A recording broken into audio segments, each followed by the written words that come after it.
I think we're live.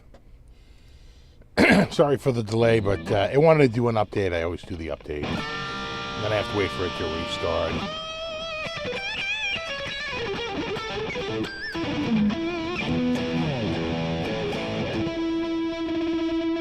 And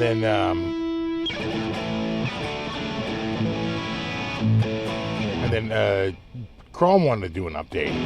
I'm like, okay.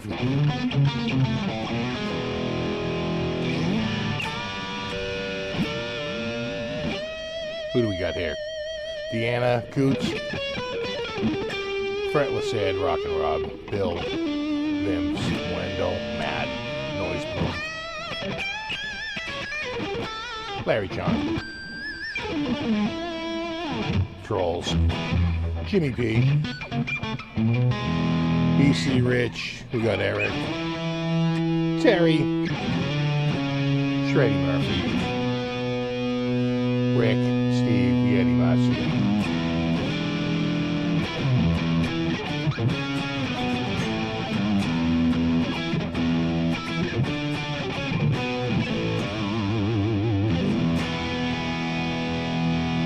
What's up, Retro Puffer? Thunder Falcon Speaker. What's up, dude? Funny ass guitar guy.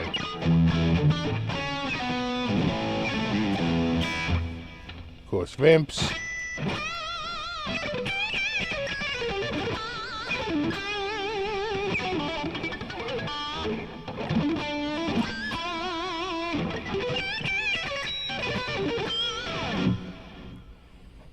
Somebody texting me? Oh.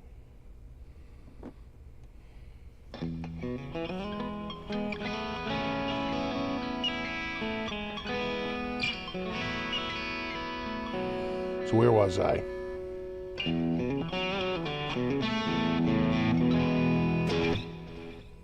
Craig and Ben and Rick.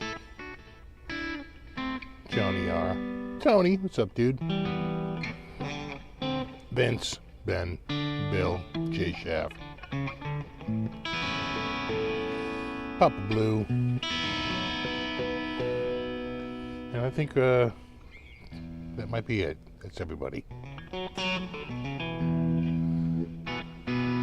Double R guitar, of course, Judge Shred, and Chris.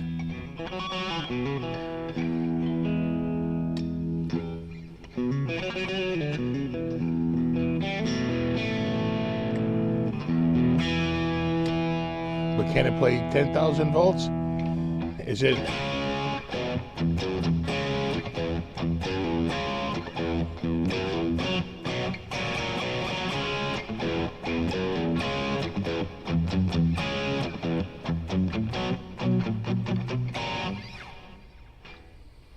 I do too.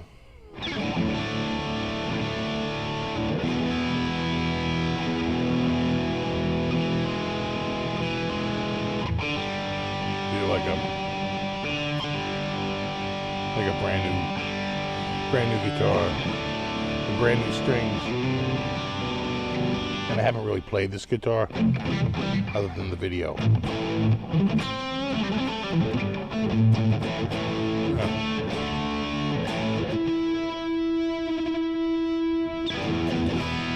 Yeah, there it is.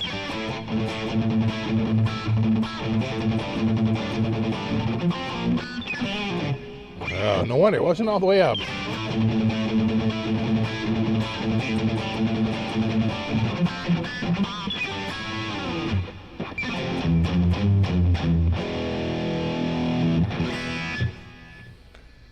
Woo! What's up, Coots?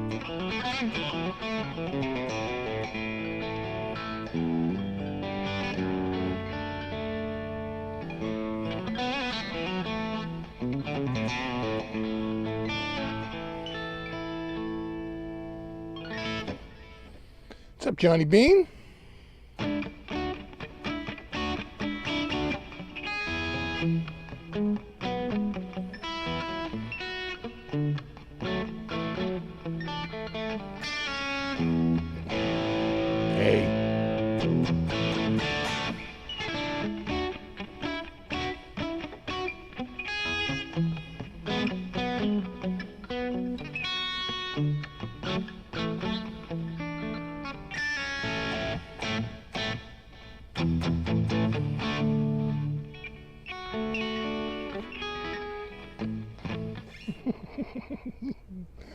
Exactly.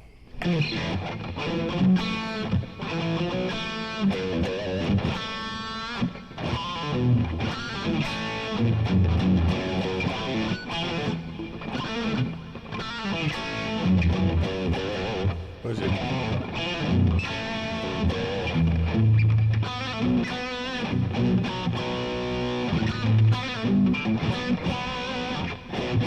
Jeez, I forget that turnaround.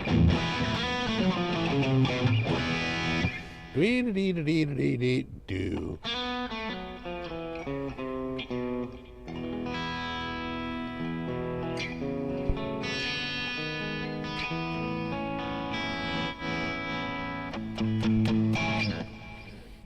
Yeah, this is the old Sandblasted.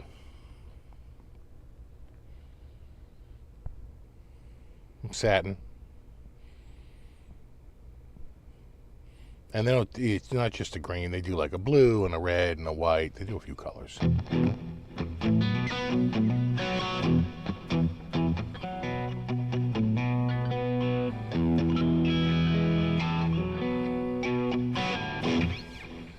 Oh yeah?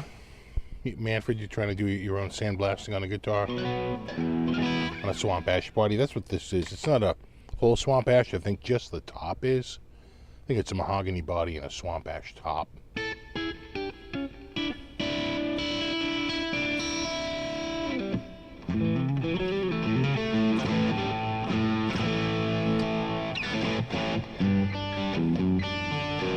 Looks like a Monster Energy drink.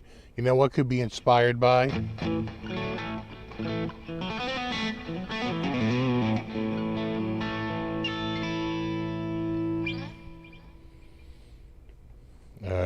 Oh yeah, and then you can pull it out. Excuse me while I pull it out. And you get the...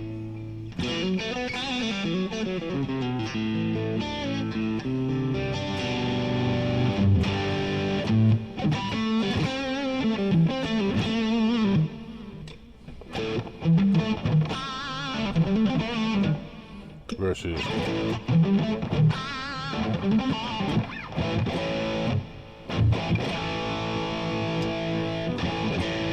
Yeah, you can hear it.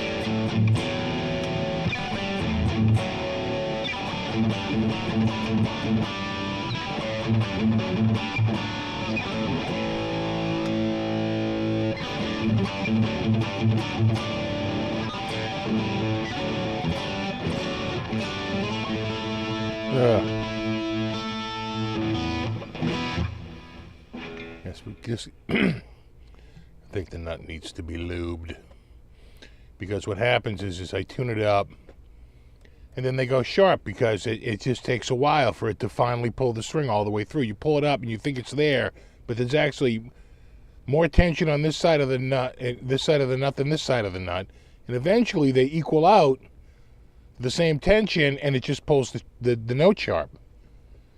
Classic. It's annoying as shit though. Yeah.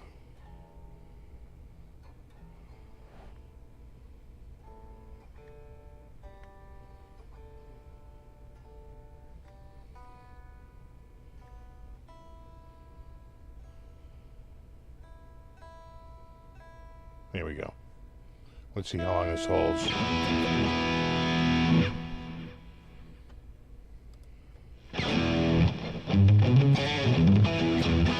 See, the thing is I don't do things like, you know, put lube in the nut, because it's going back. It's a borrowed guitar. And, you know, I don't want to send it back with, you know, gunk in the slots. You know how that goes.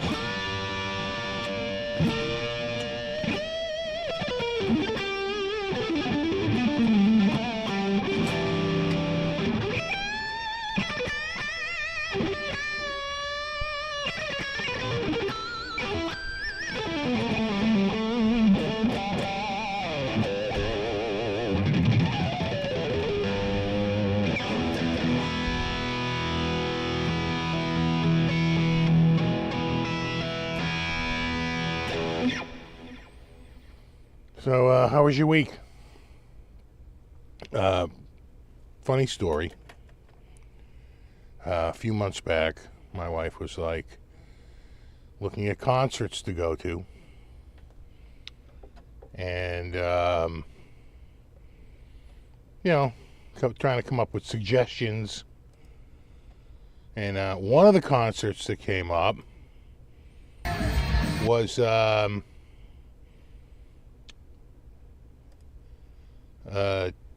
Jane's Addiction. To which I said, pass. I don't know if you... So, Jane's Addiction played Boston last night. And, sometimes, fate just said... I had many friends who were there. But, the word is that Perry drank a bottle of wine before going out. Might be a little drunk. And, he's angry about something. So let's just break this as a brew to film down. So far, okay, everybody's happy. Right, Perry's happy. Vibing. Everybody's happy. Yeah, okay. I don't know, Perry might be looking a little angry. Might be looking a little pissed about something. Who knows? Goes on. Yeah, man. Yeah, woo. But he's happy. Yeah. Okay. All right. Now he looks over that way. That's the way of the guitar player. Yeah. Maybe the guitar player is responding to him. Nick Navarro there. What's his name? Dave, right? Dave Navarro. Okay, now he's like, look at me, maybe. Maybe that's it. I don't know. He seems to be getting angrier. It goes on. Upset about something. And he bumps into him. Maybe Dave wasn't looking at him. Who knows what's going on? But he's like, what? No. That's an angry man right there. And I can't let it go about something. What? You talking to me, bro? You talking to me? Right? He's getting a little... Whoa. Now, we're at a level now, right? Very upset about something. He's like, what are you talking about, bro? What? And it escalates. quickly escalates. Oh! Let's watch that again. Oh! He's like, bro, what are you doing? Stagehand comes out. And I think he says, stop. Stop, right? I think this is the bass player who comes over. I want you to keep your eye out for a couple of right hooks. I'll get him down. Get him over. All right, here we go. 1, 2. 2 right hooks. Right there. He was very upset. Let's watch that in real time. Comes over, getting angrier. More guys are coming out. He comes over. Ready? 1, 2. Right there. Dave says, I'm out. Comes over. He comes down. He says hi to a couple of fans. Right? Meanwhile, Raving Maniac still struggling with 4 men on stage. And they finally drag him.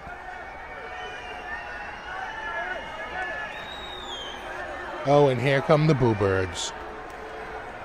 Oh. Thank you. Good night.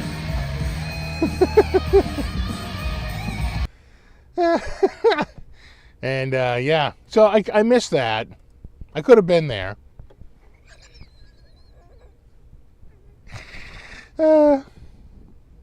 Sadly missed it.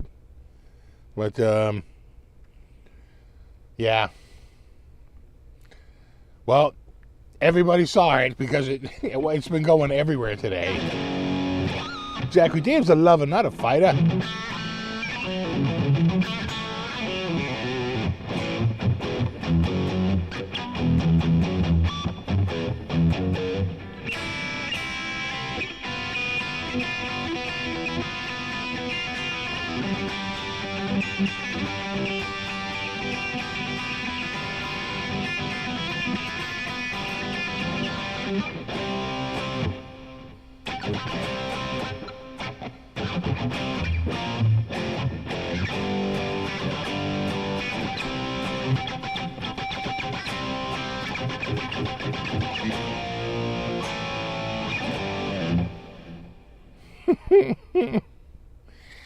So, yeah.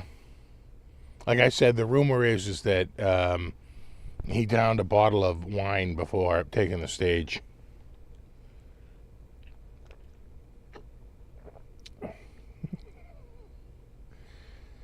Now, you wonder how far into the show that was. I don't know. Would be awesome if it was like the first tune, right? Good night. We won't be returning to the stage. Oh my God.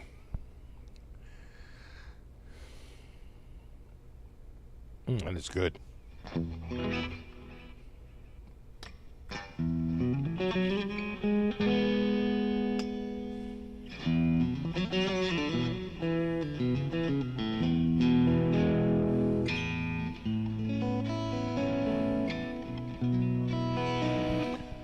So Terry says, rumor is that he's having vocal issues. Someone in the crowd complained they couldn't hear his vocals over the band, and it further agitated the situation as he's having vocal and tinnitus issues.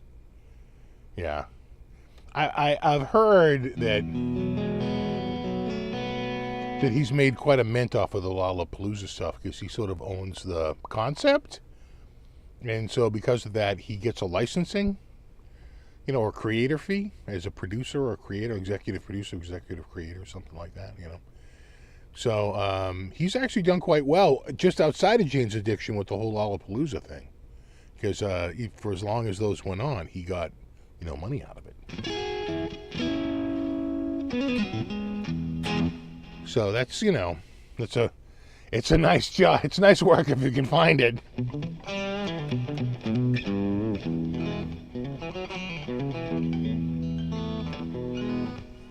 Yeah, video Marilyn Manson going off on John 5. John 5 reminds me of Will Ferrell sometimes.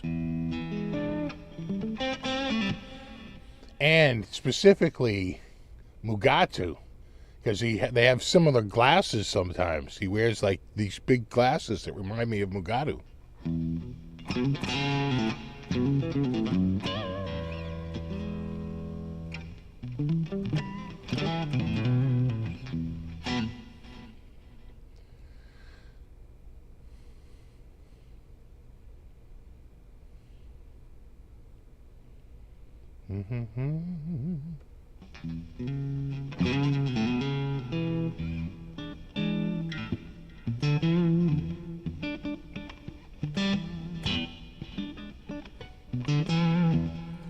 I didn't catch that. Mick Mars was on Dave Friedman's channel. I'll have to check that out.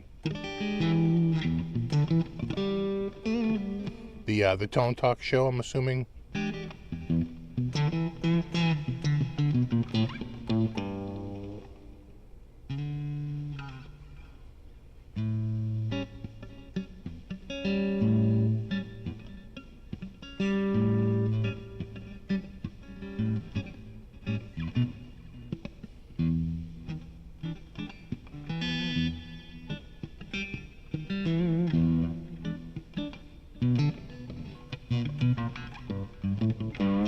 Yeah, Tone Talk, yeah. Yeah, no, I'll check it out.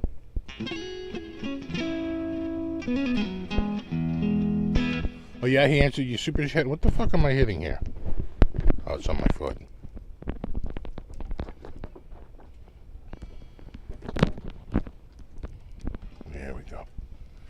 stuck on the corner. There we go.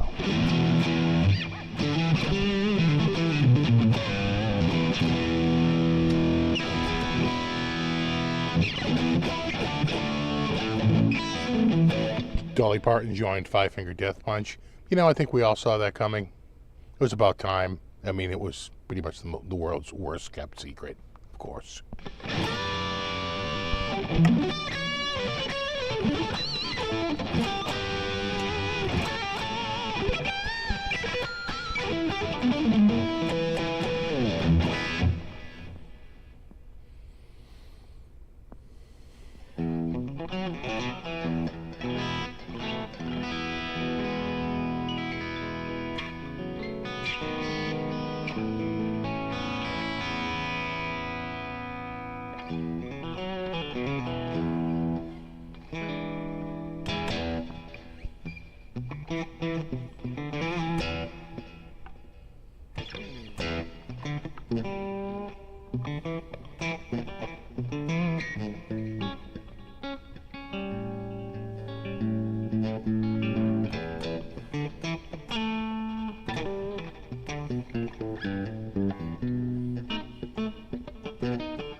I'm hitting this plastic here.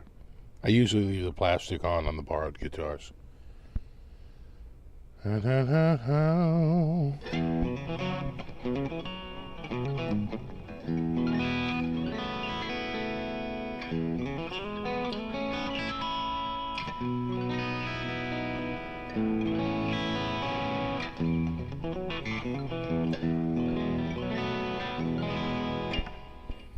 was some would have saying 10-4. I think the 8-4 is the movie you're thinking about.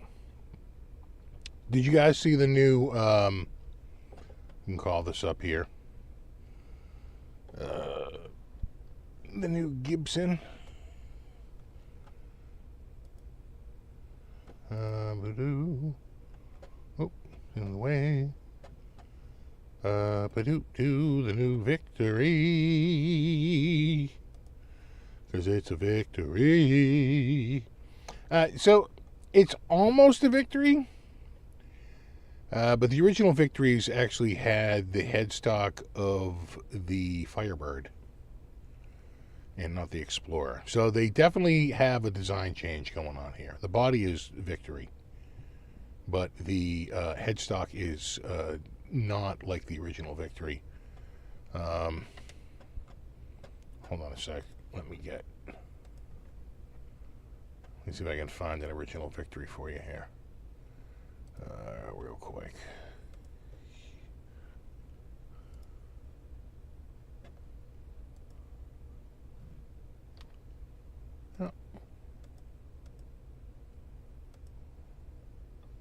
Oh, they got one. They have one.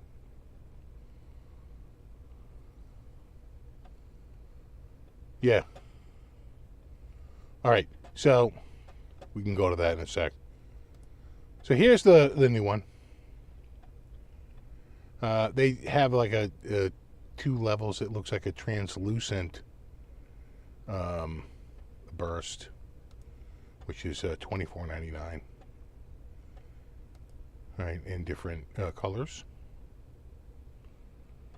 And then the satin, which is $500 less. These are $19.99.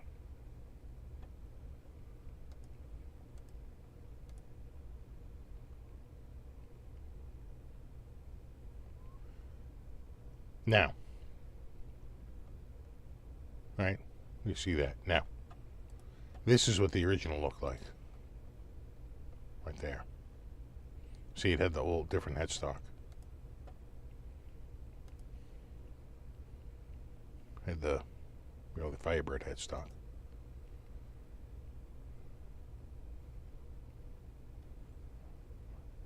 I can never get this to pop up. I don't know why. Some of my computers just won't. I don't freaking know why. Hold on. I'll bet it's an anti-pop-up going on.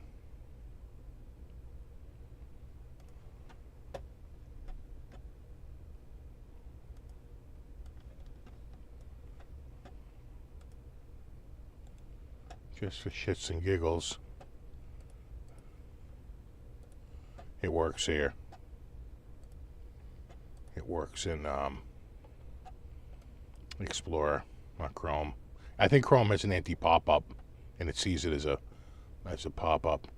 No, I don't want it to be the default browser. God, just enough with your shit. So that's an original one. Now, this is the 1981. I played one of these. In fact, I remember the zebra pickups. And it was red. It was the same color. And this is in 1981. I played it in 1981. We're right. Yeah, that's an 81. 81 Gibson Victory. And, hold on. Let me switch back here. Goddamn pain in the ass.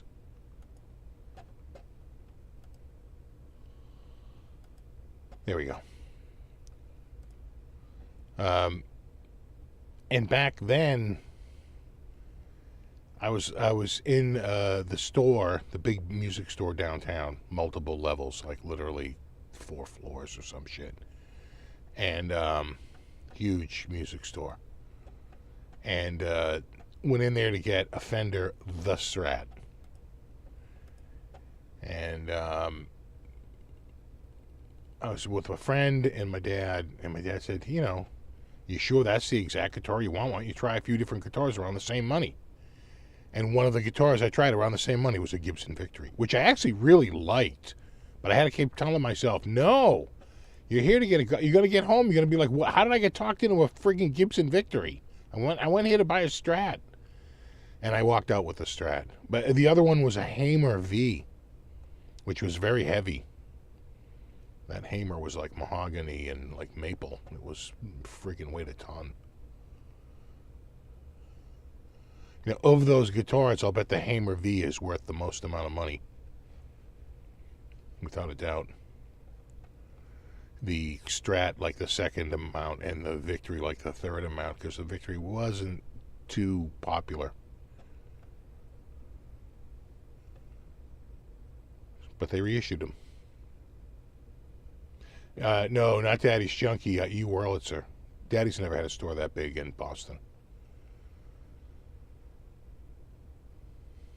E. Wurlitzer was enormous. It was the type of place that when you went in, you bought a Strat, they said, okay, and then they went in the back into the warehouse and came out and rolled out a box. Here you go. They took it out of the box, brand new. Here it is, brand new. I was like, oh my God. Straight from Fender. I was like, yeah, that's the one I want. That new guitar smell. You know what I'm talking about. Then there's this other thing. Let me see if I can find it here.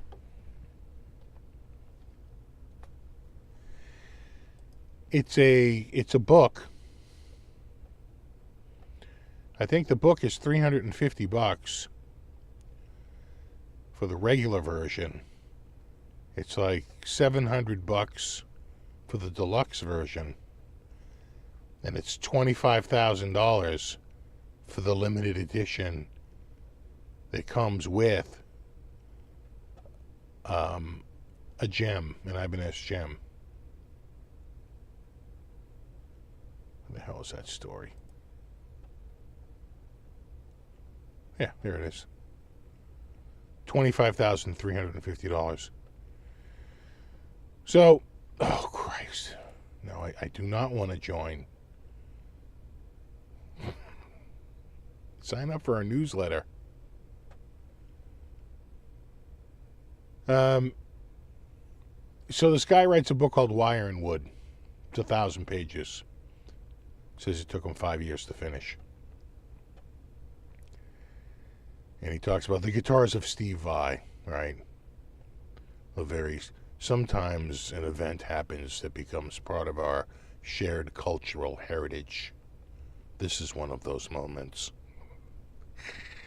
Steve Vai's guitars and the story of his groundbreaking Ibanez signature guitar, the Gem, to be documented in a truly epic coffee table book on the heavyweight 1,000 plus. Vai describes it as a, quote, masterpiece. Nice. It would have been more interesting if he said, to be honest, I thought the book kind of sucked. Now you're making news. Calling it a masterpiece, well, you can see that coming a friggin' 1,000 miles away.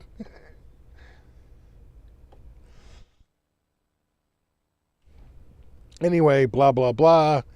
Someone said, did you write a really expensive book? I said, you watch me write an expensive book. Oh, it's $360. That's the special reduced pre-order price, you cheap prick. So, $360, bro. Don't get cheap on me. And then that's it's a 2-volume hardcover book that's contained in a slipcase. The deluxe edition is similarly a pre-order special edition. It's $6.99, and they're signed and numbered by Vai. Well, that's nice. I didn't know that. Signed and numbered in a larger A3 sized format, so I'm assuming it's a larger page, right? Instead of 9.5 by 13, it's the A3 size. Okay.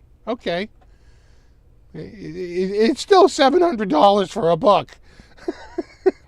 Well, let's, and now, but if you're a Vai super fan, again, if you're not a super fan, just leave.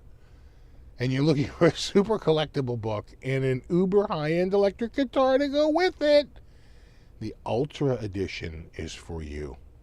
Partners the deluxe edition with a Gem 7.7 white floral pattern, truly a gem. Gem. Anyway, of a gem, limited to 14.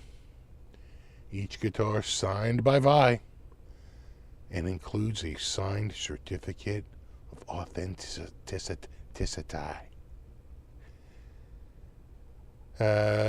Tree of Life inlay, blah, blah, blah. Vai signature, pickups, blah, blah, switching, monkey grip, blah, blah, blah.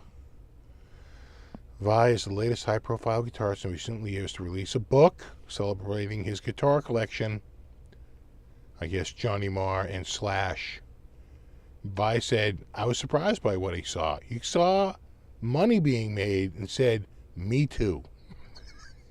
He was like, what? You can release a book about your guitars and rake in some cash? Yes. Sign me up. I didn't realize how diverse, eclectic, and innovative my guitar collection was until I saw my retainer. Until I saw the book. Besides documenting of the various models, this book is the penultimate. Look at you, Oxford. Definitive word on the history of the Gem and the guitar as a part of the evolution. It is magnificent, and I'm blown away. All right, tone it down there. So there you go. You get the book. You get the signed book, and you get the signed guitar, all for the low, low price of $25,530. Now, I am proposing we get it here at the show. Now, it stays here. Now, you guys pay for it. It sort of stays here, as a... it's sort of like as a part of the, show. I guess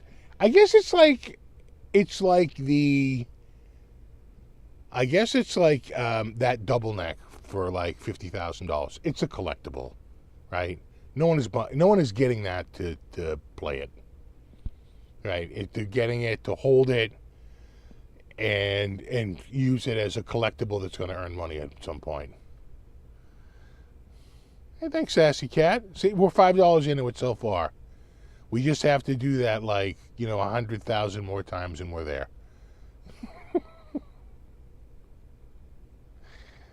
Oh, yeah? You're getting a victory? Nice. Congrats. I should do that. How much is he getting for the book? $360? I'm pretty sure I could go to, like, Google Photos and whip out a book for at least $10 less than that. It'll cost me, like, $30 to print it. And I'm just asking for, that is in.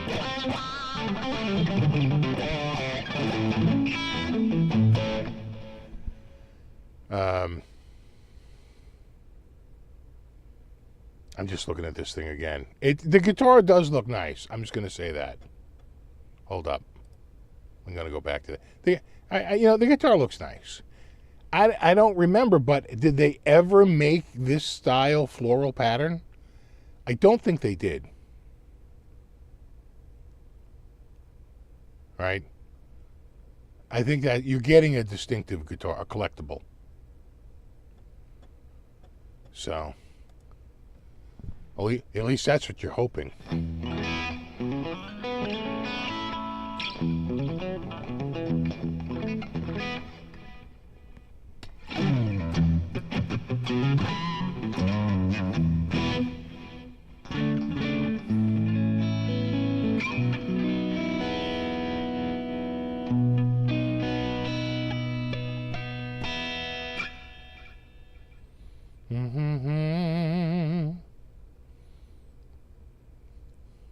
I know you could wallpaper your entire house for 25 grand.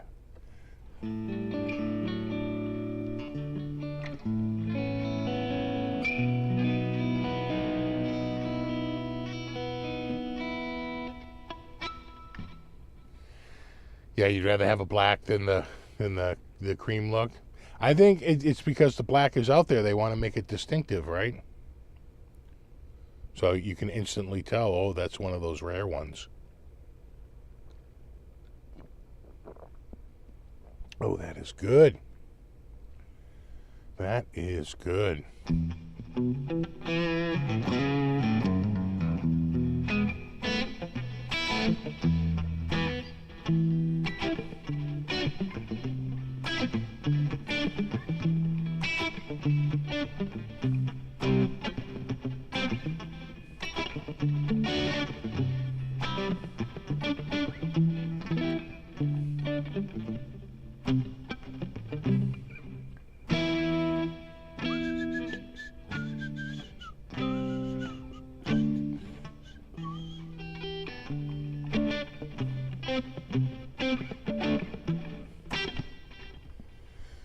I know, do you like Vi that much?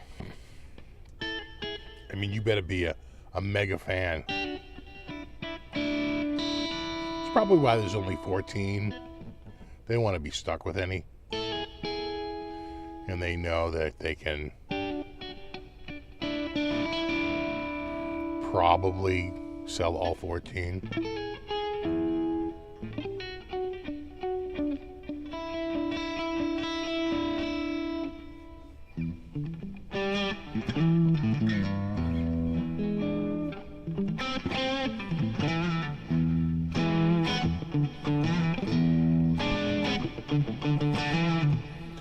Yeah, they probably could sell 50, but they're guaranteed to sell all 14, and it justifies the higher price.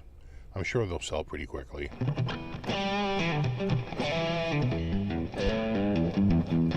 I bet the 14 are sold already. I wouldn't doubt it.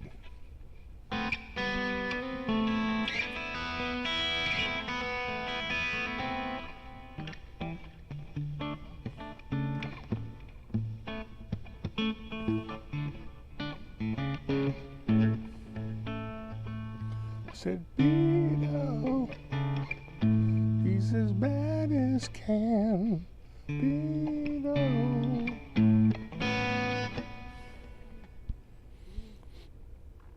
Oh, what a week. We were pleasantly crispy for a few days, but the humidity has returned. It's actually getting warm out again. Could like 5 to 10 degrees above normal.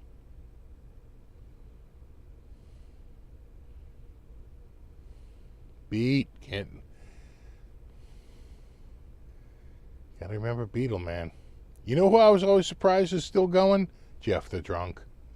You would have thought he would have died years ago, but he's still kicking, from what I understand.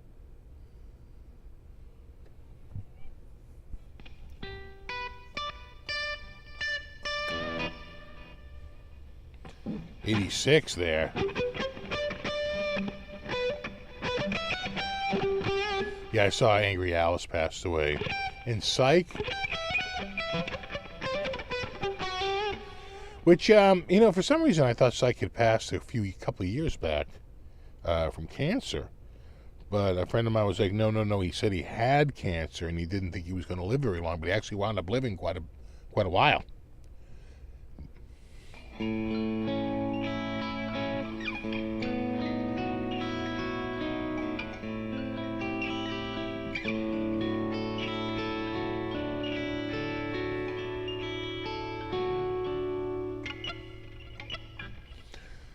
Did you keep the knives on the guitar? I did.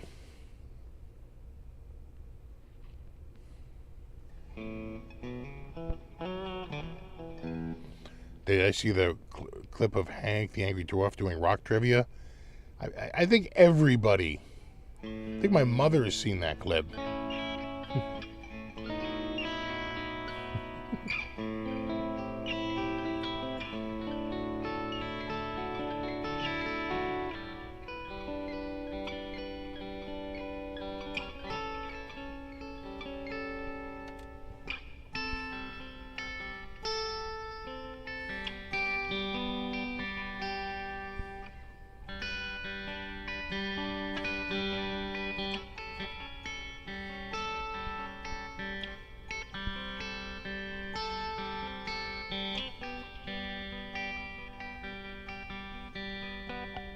You know who else I miss? Maybe even more than Hank is Eric. Eric was the best. Just the most ungrateful prick. He was the best.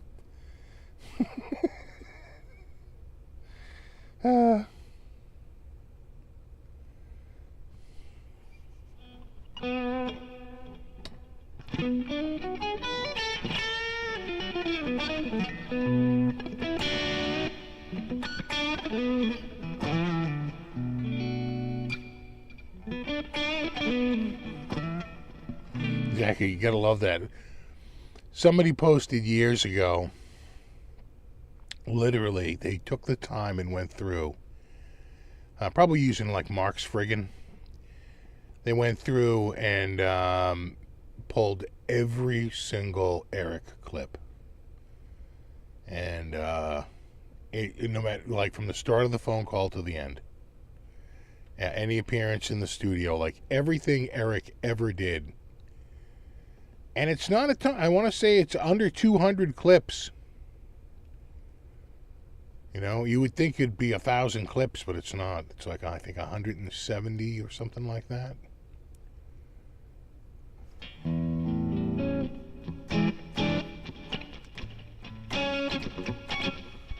The Fly Me with Balloons was the best. This is Kelly Clarkson.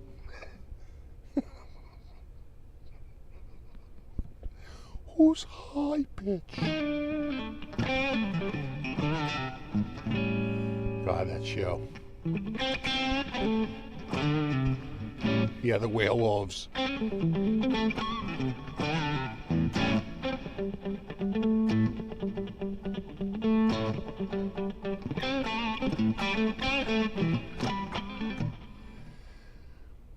Sweet sound of your chugs. Oh, thank you. How to get that high pitched harmonic on your muted chokes? Yeah, you gotta choke up on the pick a little bit. You gotta lean that a little bit of that in the right part of the thumb. That's why I kind of have to hold. See how the pick, my thumb is kind of like I'm trying to get it at the right angle, and of course the freaking thing is like not reverse, right? Oh, it's like a little weird. You see that? It's kind of like across the pick. Yeah, there you go. All right. So when I hit it, my thumb right after that hits it, and you get the, you know. Hold on, I'm on up. And then you can.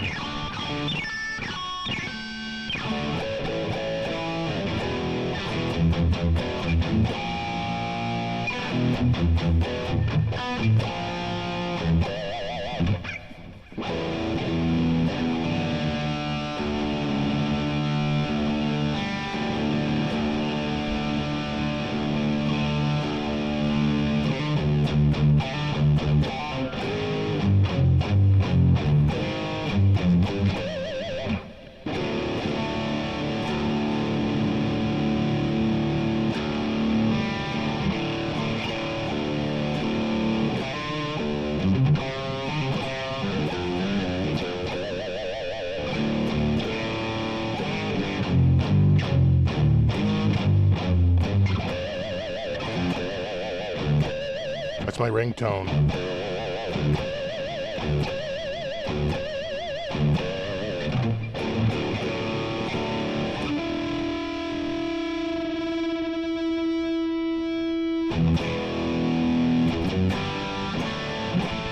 What's up, James?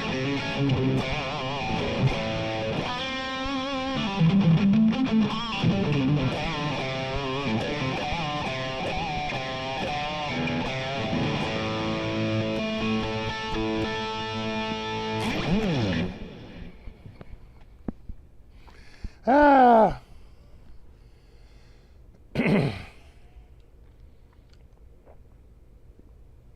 Yeah. Do I use chorus very much? Use it very much. I'm using it right now. And that is true, but I'm not using it like a standard chorus. I actually have it in front of the amp on a very minimal setting, just to take the edge off a little bit. Sometimes, you know, sometimes you just got to take the edge off, just a hair. If you really want it to sound like a crazy chorus, you put it after the amp. So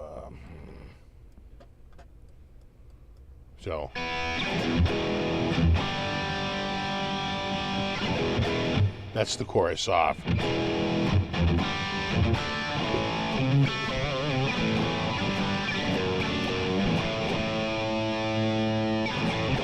That's the chorus on. See, it's not a huge, more of like a little bit of a tone shaper.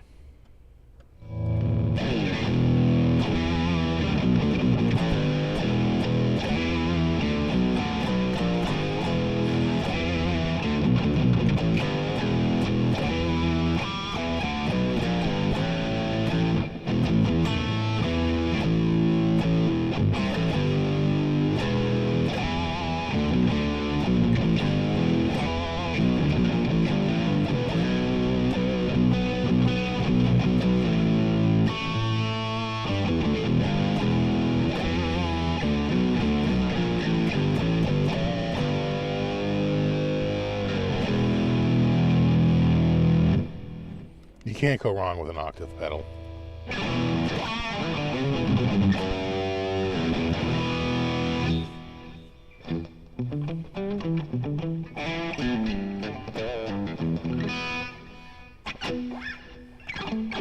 Some are upstrokes, but only it's a different tone.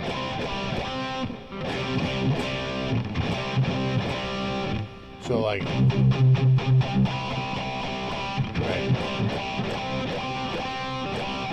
and your accent.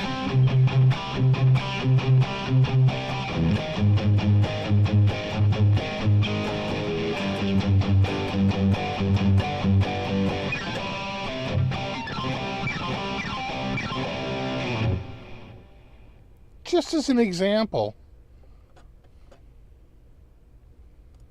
Where's my thing here?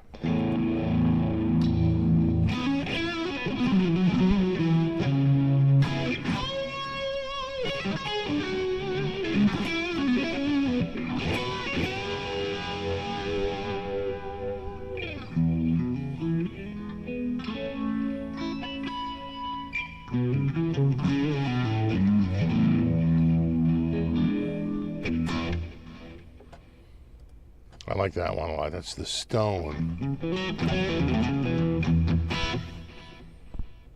Yeah, that's a that is the Stone phaser.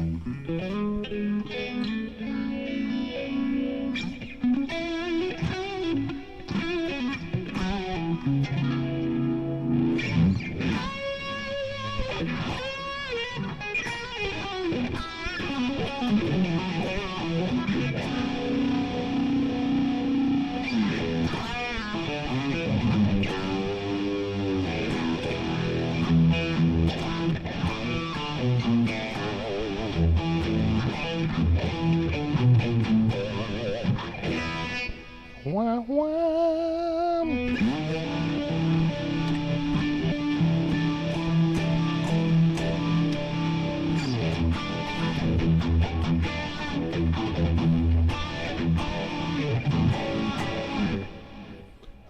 Zone free.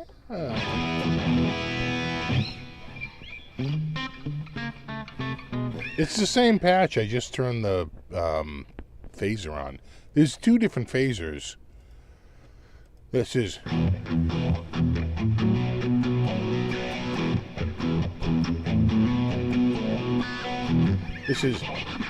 that's the other phaser.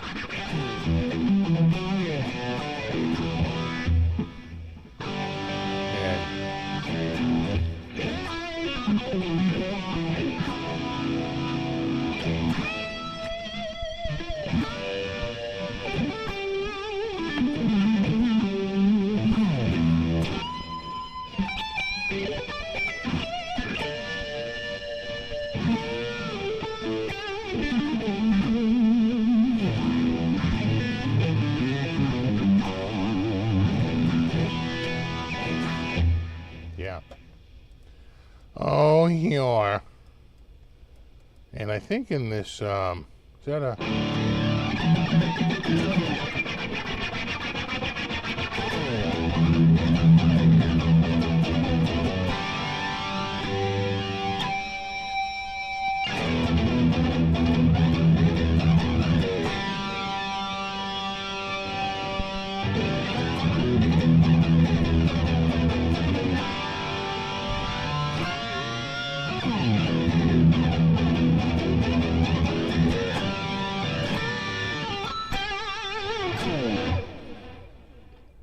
Can't go wrong with a flanger.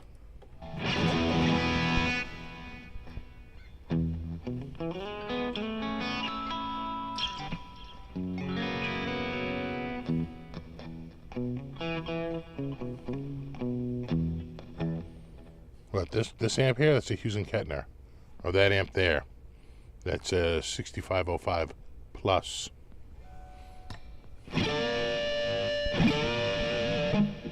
And that is a Viper 100. Viper Pro.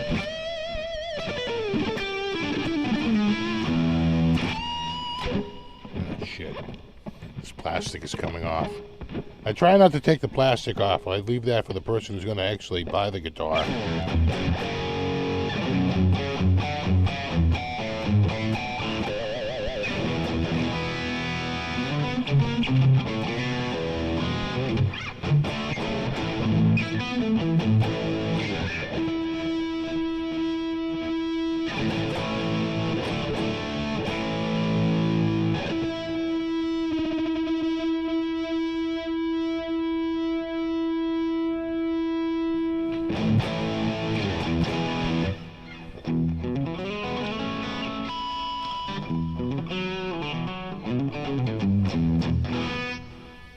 That amp back there, that's a 112. And it doesn't have the stock speaker in it any longer. That amp has, I think, an Eminent Swamp Thing.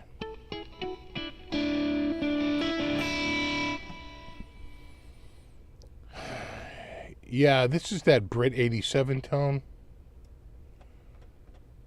The Brit 87. It's got a weird name. It's called Brit 87. Brit 87, channel 1. With a DoD YJM308. In the capture, right? Because it's a profile. It's an amp print. And it was captured through a British 2x2 cab. Well, with an SM57.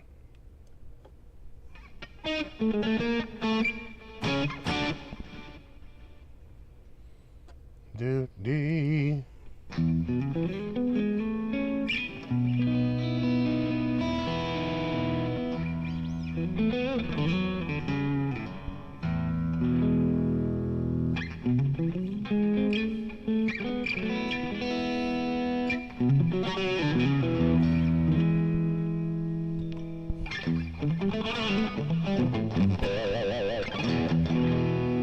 The thing that's great about this patch is the dynamics.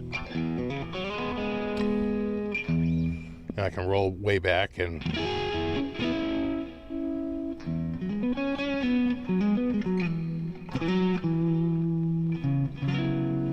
it sounds pretty good. And then crank it up.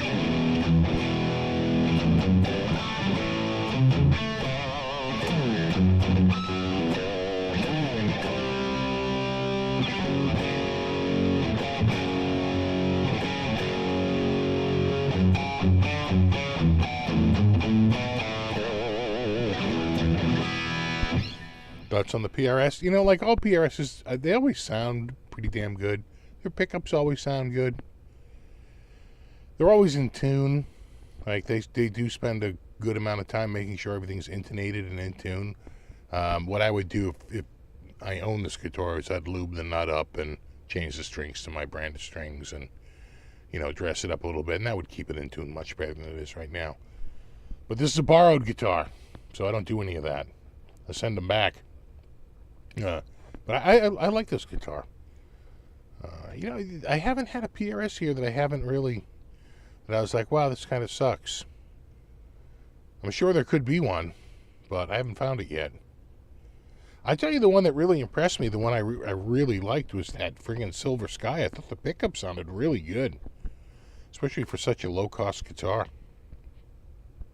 And I kind of like the neck profile on it. I really like that one. Of all the PRS guitars I've tried in the SEs, I think I like that Silver Sky. Really good. I should scallop it before I send it back. Now you're thinking. I don't know. It showed up that way. I've been doing a lot of bends. Yeah.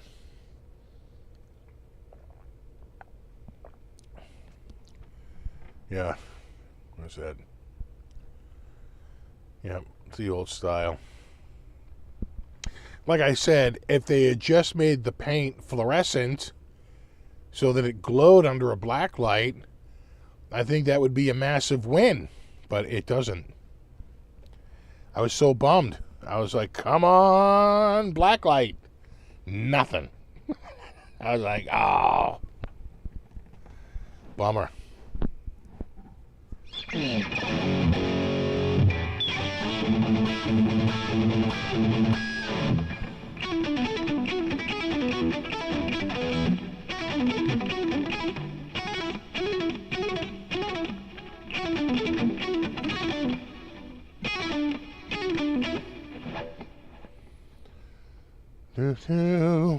You have to turn the flanger on, right? Phaser, flanger, I think.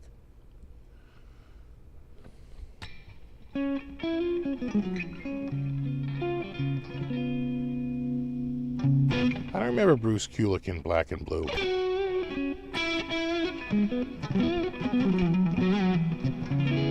His brother Bob wrote one of the greatest tunes ever. Sweet Victory, from the SpongeBob episode Band Geeks. It's a masterpiece, an absolute masterpiece.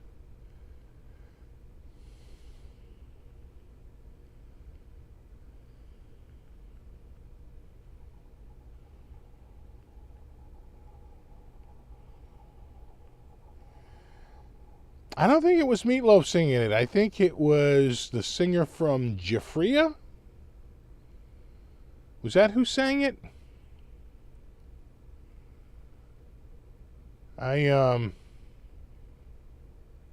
He brought in a really good. Was it? Yeah, was it? Who sang it? I want to say it might have been. Was it the guy from Jafria?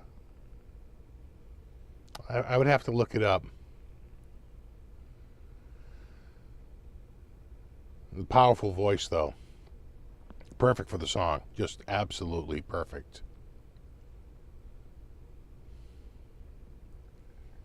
You think that was Bruce playing? I figured it was just Bob because Bob can play it, and could have been. David Glenn Isley. Okay. So what band was he in? I'm sure he was in some 80s band. Not 90s, 80s.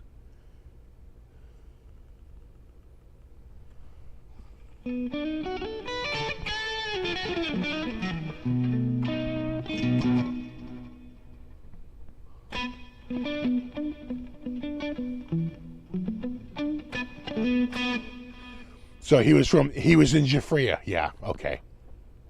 Oh, House of Lords? Someone else was saying House of Lords. I don't know. Very powerful voice, though. Really good. You know. Really good. Wikipedia says he did sing. Yeah, okay. Yeah. Happy Saturday, Mark. Yeah, it was so good. So unexpected.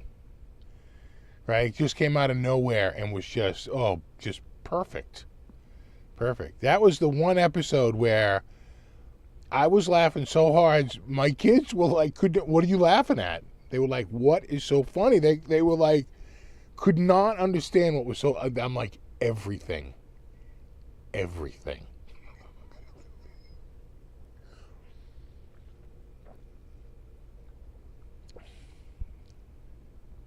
But they didn't get the jokes.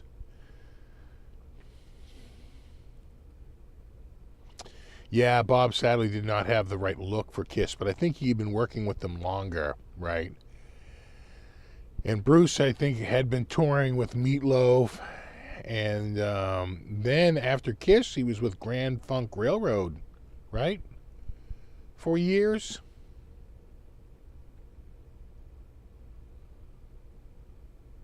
Yeah, voted the number 1 episode of SpongeBob ever. I can believe that. There's a few episodes that are up there. The campfire episode, the camping episode. That's a classic. The Many Faces of Squidward. That is absolute genius. On so many levels. Yes, just wonderful writing. And then there's a few. But I could see Band Geeks being the number 1. Because it's just, of all their episodes, the writing is so tight. It's such a masterpiece. And it ends in just, right. And it answers the question, can a loser ever win, right?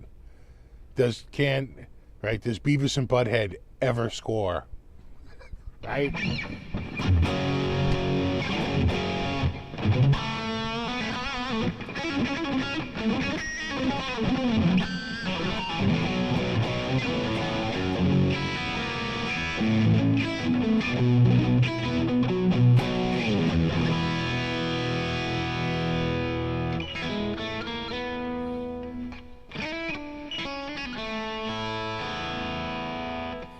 Just Squidward and Squilliam. Squilliam fancy, son.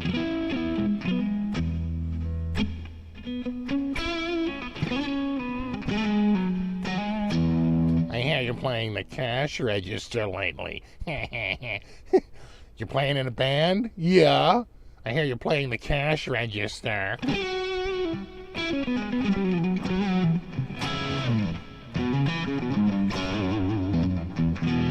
Guitar swap time? Well, I'll tell you what I got near me. We got the Vola, the blue one.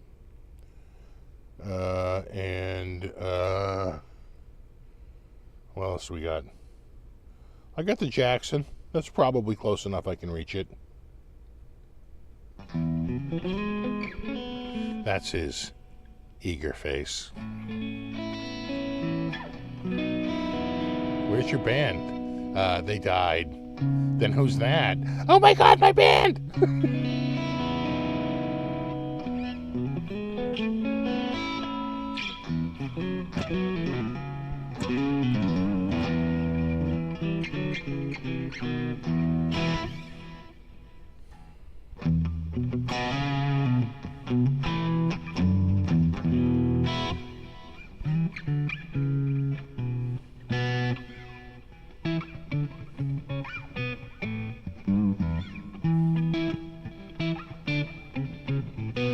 I'm seeing a lot of love for the Vola. The Vola.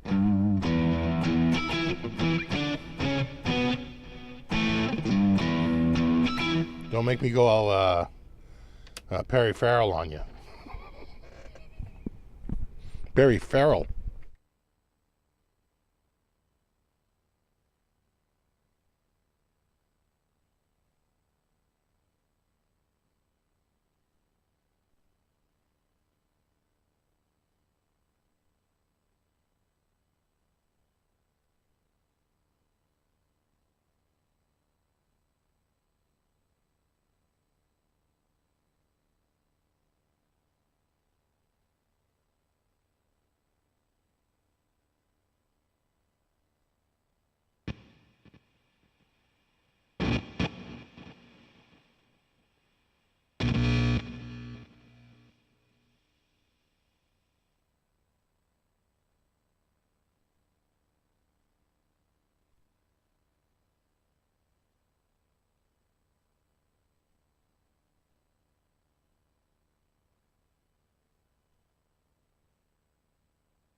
Okay.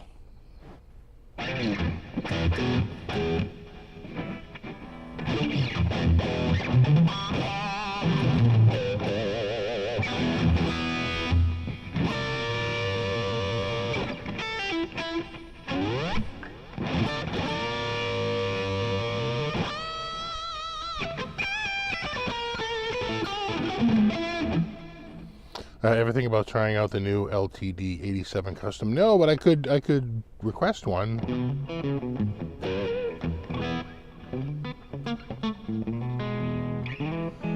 I don't know. It seemed like it took 4 guys to take him off the stage. A stiff wind plus 4 gentlemen.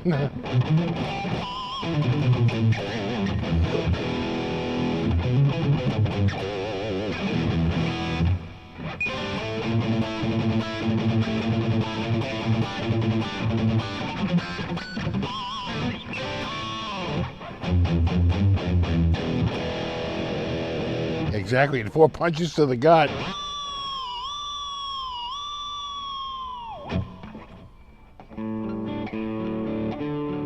Drugs are bad, but the rumor is that he drank a bottle of wine before getting out there. As long as you can count alcohol with drugs, then sure.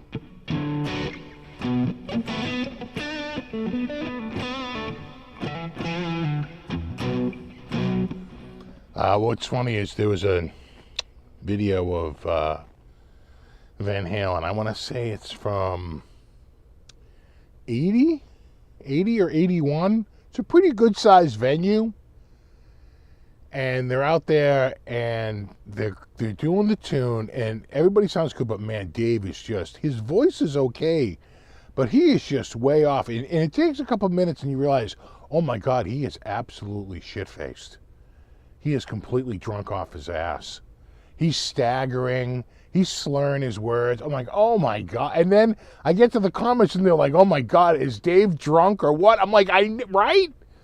Totally.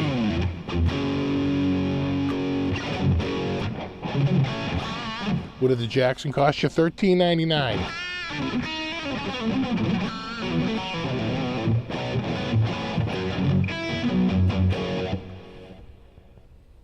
Go to flame cam.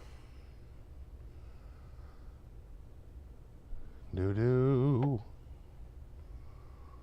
Do do do do.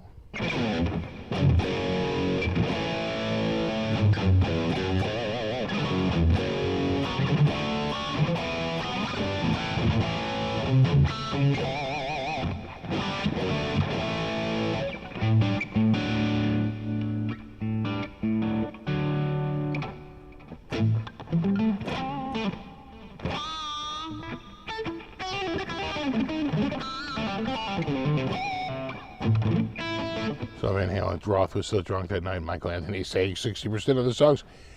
He was really hammered. I was like, oh my God. It's like, can't you just get drunk after the show?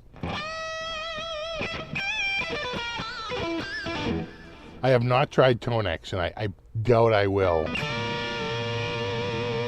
I am not on IK Multimedia's radar.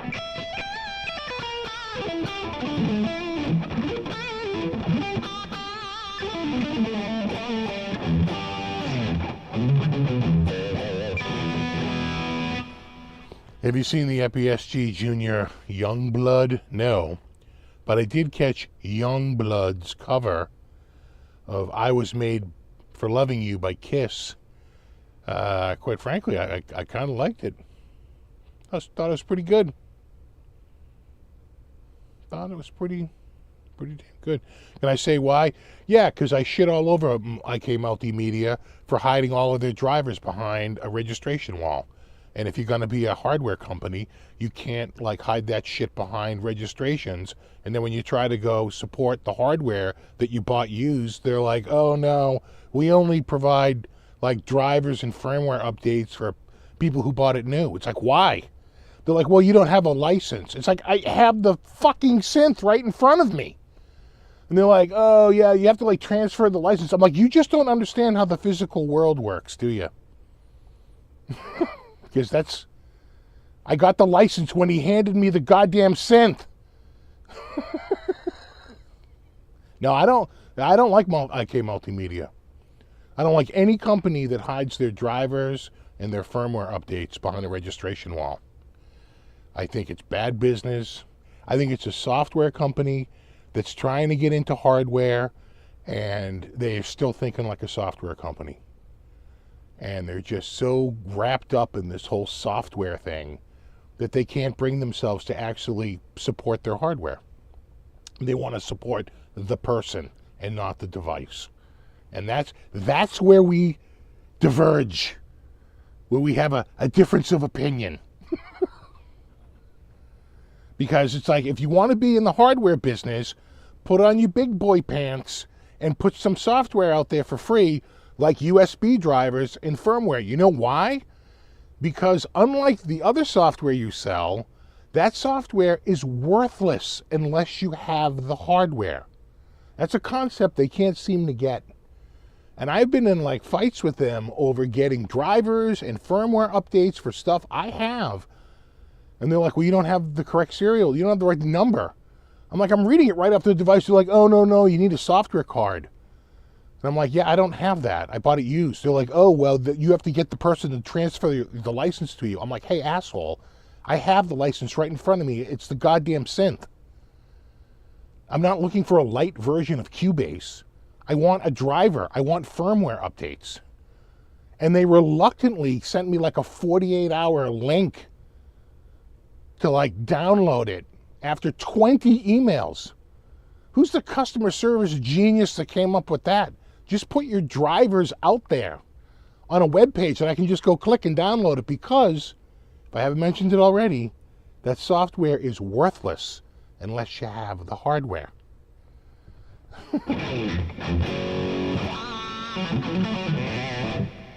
You know? Oh no, it pisses me off. And don't even get me started on arbitration clauses. I'm a man on the edge.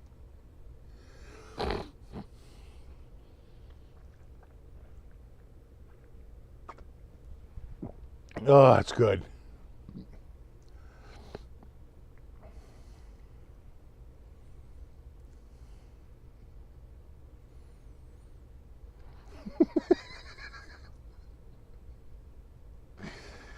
Yeah. Yeah, and don't even ask me about Samsung and GoPro, you sons of bitches. Look, you had one job. You know, I don't know where all the cats are tonight. No one's down here. No one's down here. I haven't seen them. They're all... and that's crazy because I think I might be the only one home. Usually when I'm the only one home, they start coming down. Worlds colliding!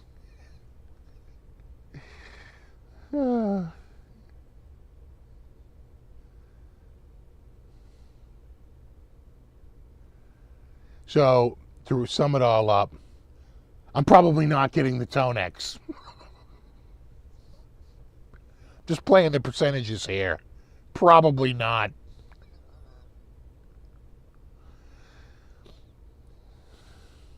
They actually just released the GoPro 13. You know, oh, I actually just bought another handheld. I got sucked into the new Retroid Pocket 5.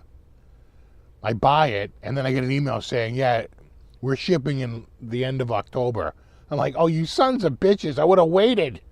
I don't need it that, you know, because these companies, they take your money. I mean, it doesn't, they don't charge you when it ships. They charge you when you place the order, and then they ship it when they get it. So, anyway.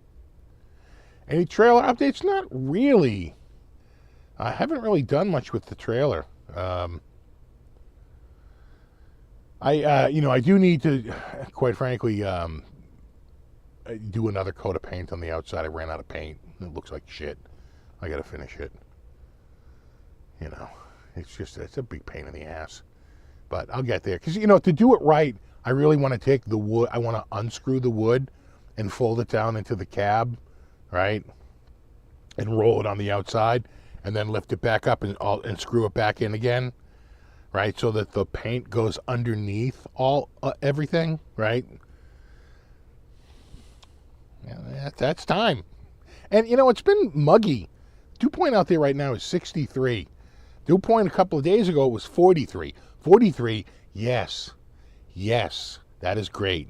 53, I mean, I guess. But 63, no. No. Now, around here in the summer, it can get to 73. And I assure you, that is quite oppressive. No. Exactly. You use your GoPro 9 about 5 times. I know, that's just it. I say I'm going to get it, but the camera in my phone is pretty damn good. And quite frankly, it does better close-up shots, much better close-up shots than the GoPro. What DAW am I using? I'm not using a DAW. I'm using just THU and a Focusrite 18920.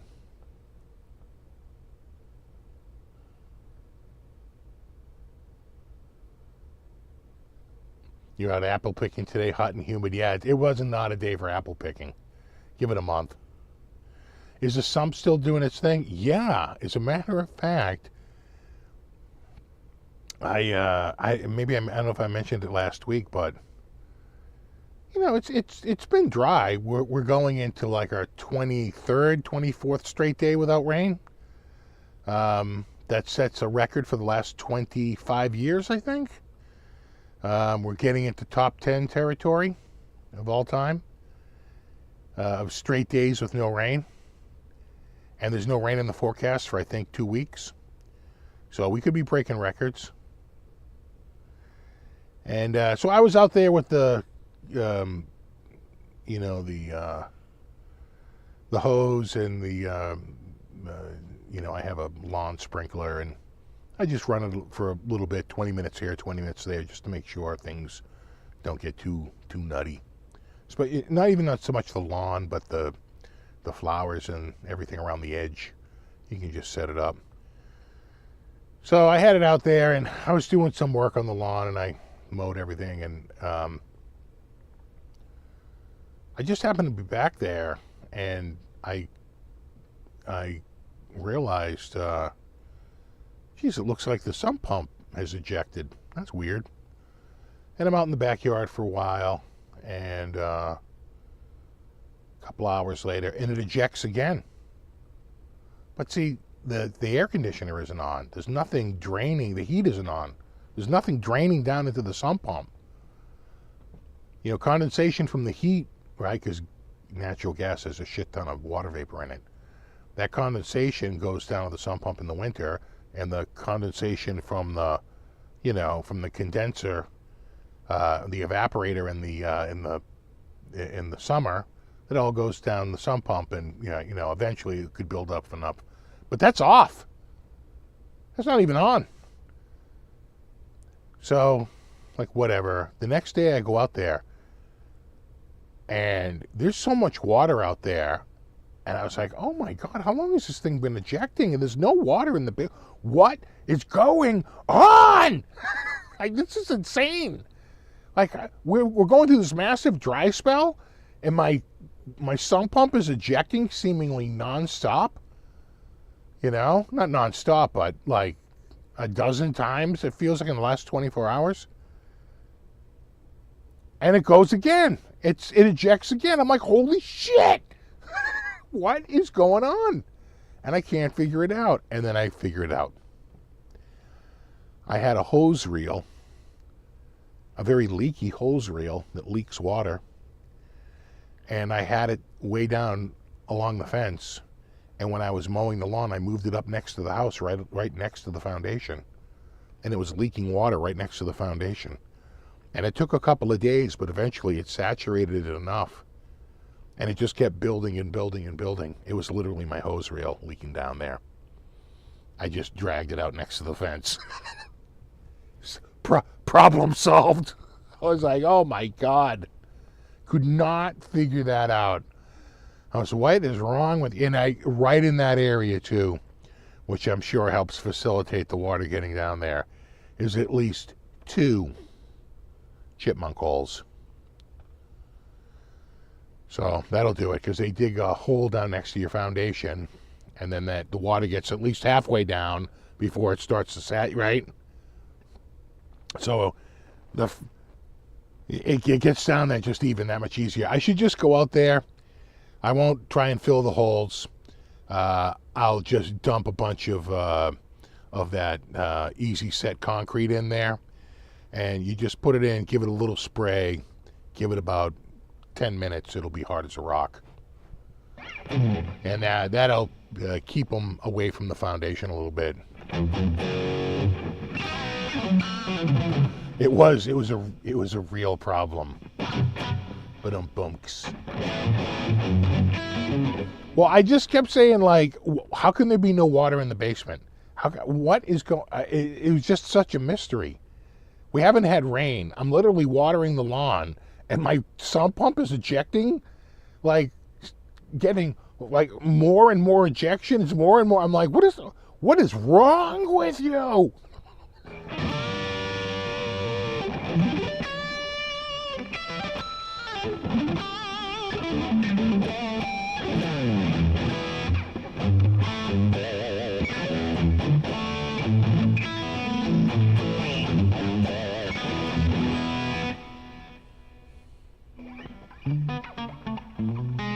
You bought an MIJ Jackson. MIJ stuff is really good.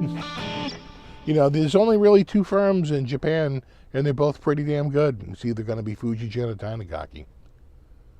You can't go wrong. Either one of those firms is pretty damn good. That's just it. The floor or the carpet was not wet at all. Right? Because it was coming in and going underneath, and it just kept getting ejected and getting ejected. I am sure that if that went, instead of a few days, it went a few weeks, then eventually we might have got there. It would have just kept saturating it and saturating it and saturating it until there was a problem.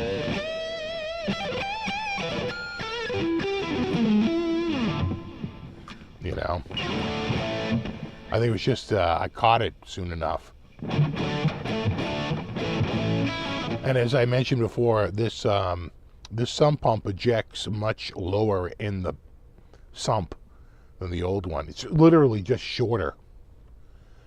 And it's much stronger. It's 50% stronger, actually, in horsepower.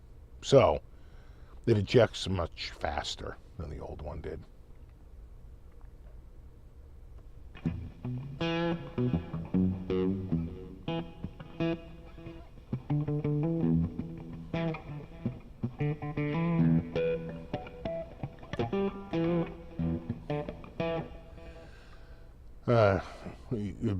We said Vola guitars made in the same factory as other brands. Anything under the Fender umbrella is made there. So that would be Fender, Charvel, and Jackson.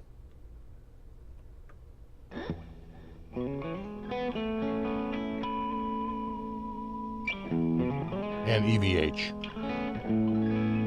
Anything under the Fender umbrella.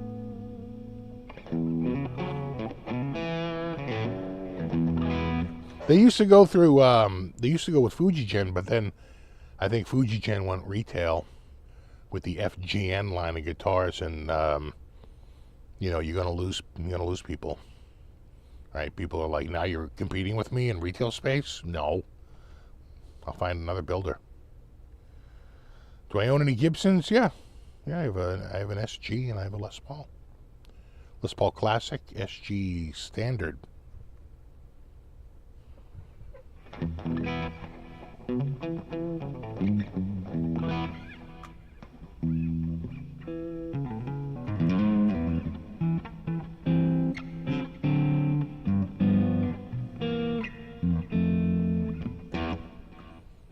Are they worse than Fujigen? Considered equal? Some people might say they're superior. They're at least as good as Fujigen, which is a pretty high standard. No, Dynagaki is high quality, very high quality.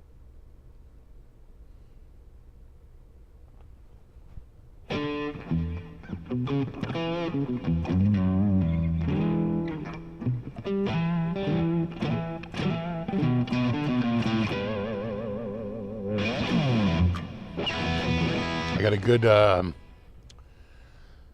have a really fun guitar this week for Guitar of the Week. I shot it today. I had to shoot it twice. I shot it once, and one of the cameras I forgot to press play. I think I pressed play, and then I was moving something, and I might have accidentally pressed stop. Right, because there was a very short video on there. I said, "Oh my God, you bumped it, and you must have friggin' like hit the button again and stopped it." So it's a bummer. I had to shoot it again. I had to shoot the whole video a second time. It happens. What do we got? Well, you got to tune in on Monday. You know, that's what we in the industry call a teaser.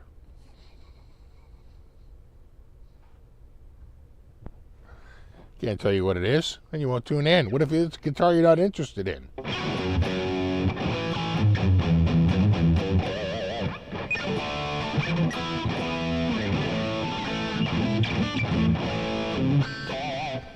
I just bought the Yamaha THR10 amp, and it's great. I have heard really good things about it. I think somebody recently was comparing it to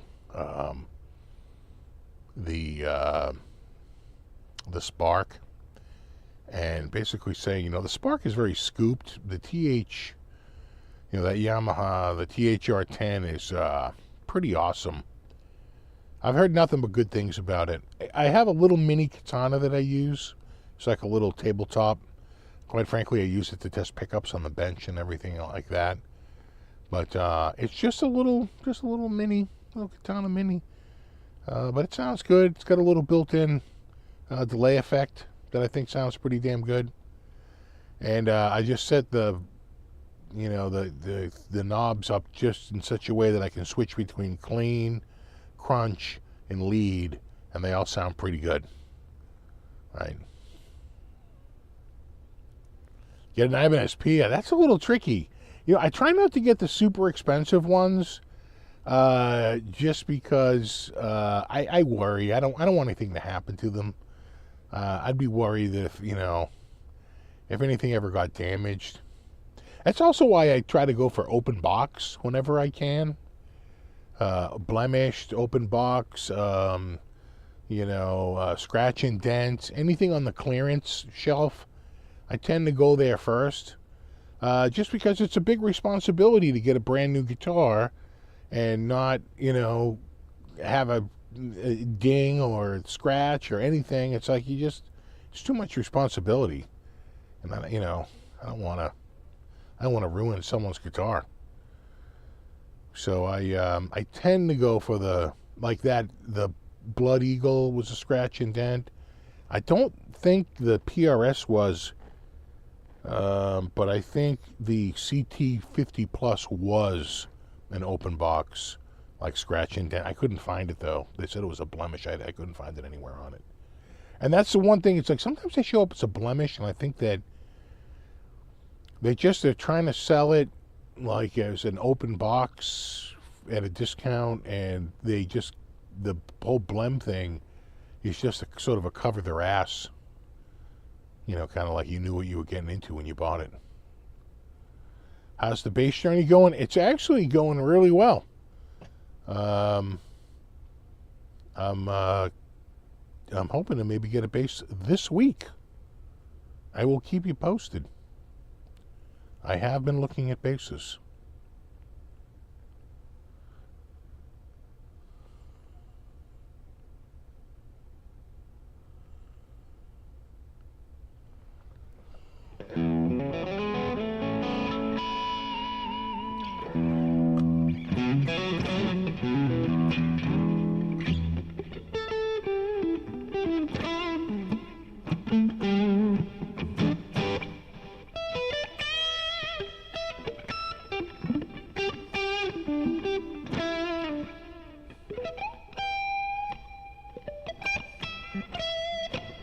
So I actually found my Ibanez bass, and I have the box of parts.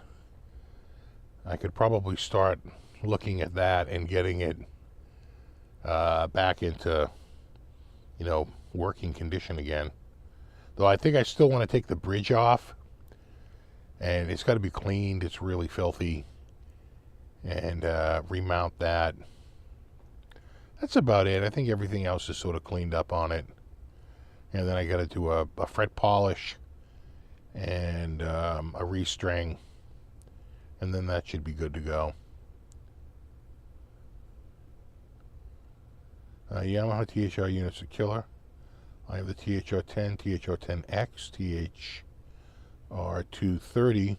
Cameron Cooper prompted me to get one. Yeah, he's been a supporter of those for many years now. You know who played them a lot too is Satchel. You'd see him play them. I think that was his sort of like backstage amp. You'd see him with those once in a while.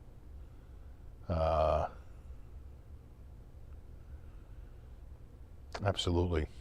They sound good. Kind of harkens back to the old Galleon Krugers. Remember those? Those are expensive though.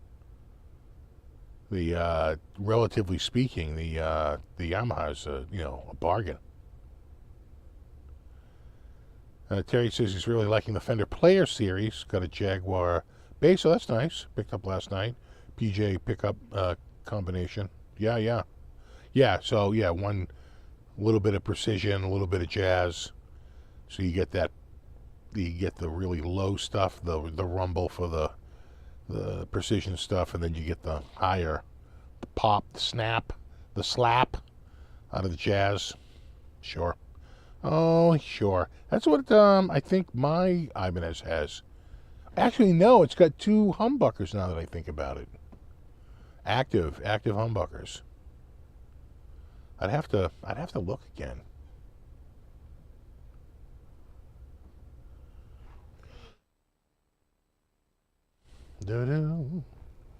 First amp was a crate.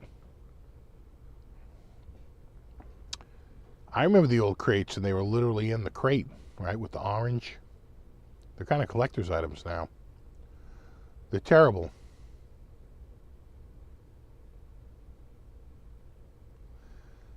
But they definitely had a run.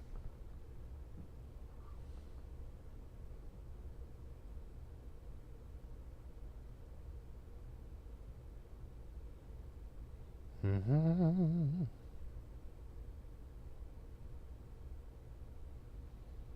You picked up a 2007 Schecter. Oh, that's cool.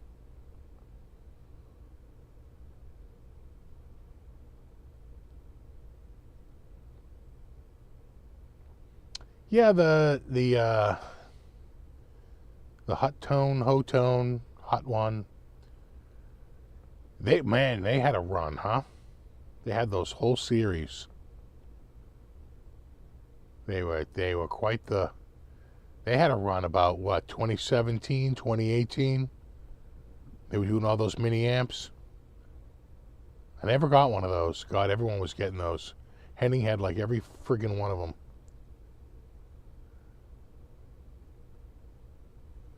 Oh yeah, the Gorilla practice amp. Oh man, those were bad. We were a Gorilla dealer, I'm ashamed to say. I would beg those kids, just get that Fender. And they're like, yeah, but it's like double the money. Instead of $69, it's like, like $139. I'm like, yeah, but it sounds so much better. Just so much better.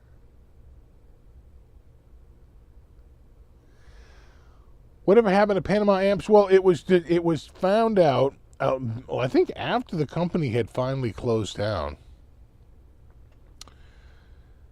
that guy. Now I had many interactions with him. Always nice to me. Always very nice. And he basically said, like, he designed the amps and we're doing this and the design is all that. Turns out he was just getting these Chinese amps. Tone King found the original brand, and they were half the money that he was asking, right? So, if a local was $349, you could get that same amp for like $170 from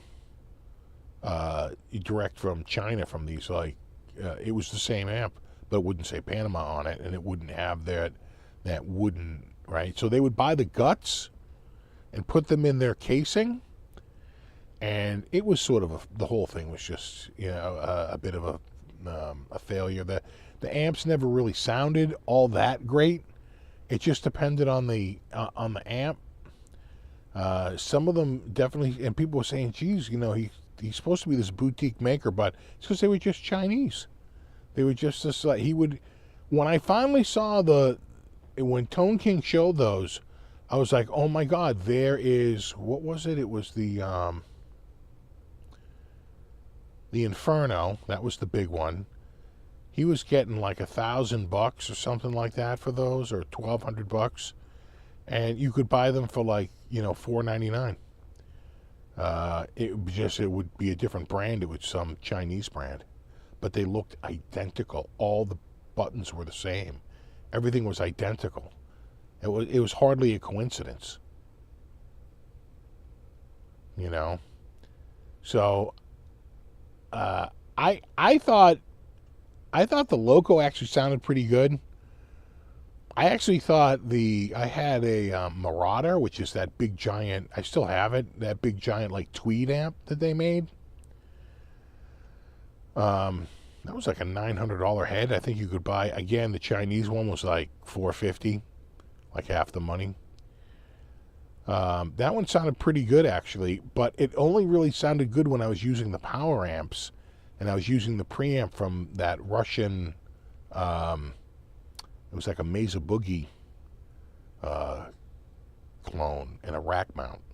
It's like a Mesa Boogie preamp, very complicated tri-channel. It was really nice. I would run that into that Panama and then out into the reload box. And I got to say, that sounded pretty good, but it was so complicated and so many places for it to pick up noise.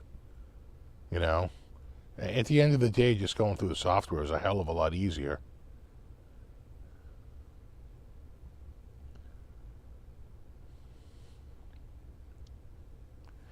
And then, the wood he used famously, or really like infamously, cracked because it was from in Panama, which, it's a lot more moist.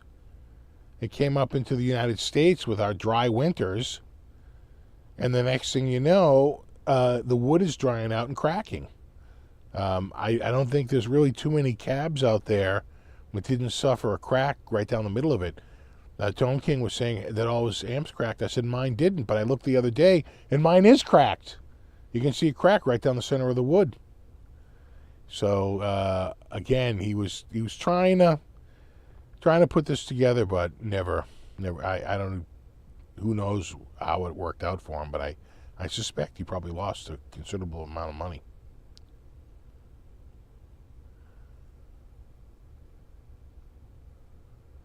Yeah, check it, Ron. See if it's there. Because when I kept looking at mine, I said, no, I don't have a crack.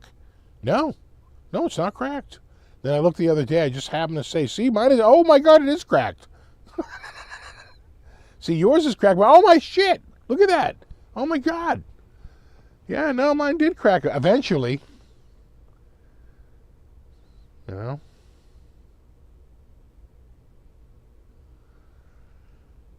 Yeah. Had to do something to him, a little bit of oil or something to hydrate him. Some lemon oil. You got to lemon oil your cabs.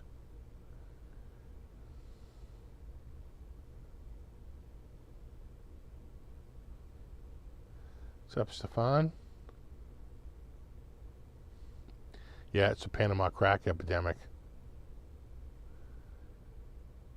Yeah, they, I kind of like the Loco and, what was it, the Fuego and the Fuego X. Right, remember that? And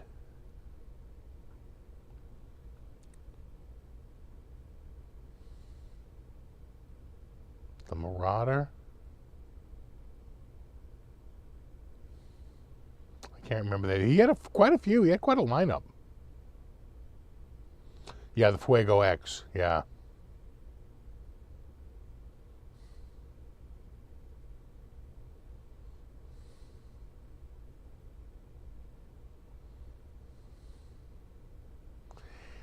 Yeah, the Panama amps, the name sounded cool, and they had like these weird, like I had a Shaman. I sold the Shaman. I sold that on Reverb. That Shaman was a prototype. It had a, which basically means he had one made with the crap from China, and it had this like harmonic switch on it. And I forget what it was called, like harmonic. I forget now. But he asked me, he goes, what do you think about it? I said, I can't really hear it. He goes, well, it only works on one of the channels.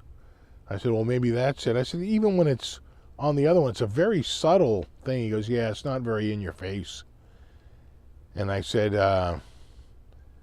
yeah, if it's not expensive, then leave it. But if it goes, it actually adds about $100. I go, I'd dump it.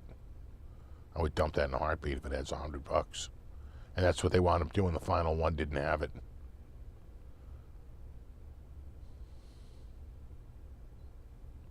I don't think I ever did. If I played a K guitar, I don't remember it. I know, I can't believe it's already 8:47. Time did fly tonight. Yeah, check your cabinet for cracks. See if it cracked. If you're down in Florida, maybe not, because you're moist enough year round, right? But if you're in like East Texas, all right, or down on the Gulf.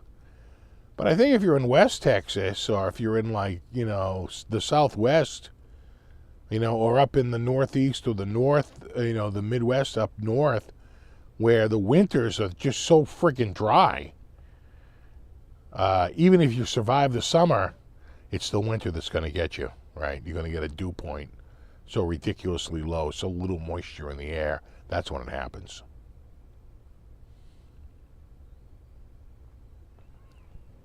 I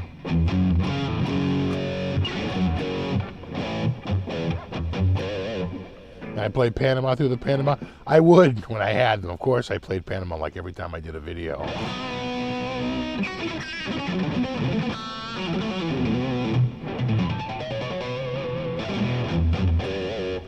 Dew point is 7. My dew point right now is like 63. It is friggin' moist. It's gross.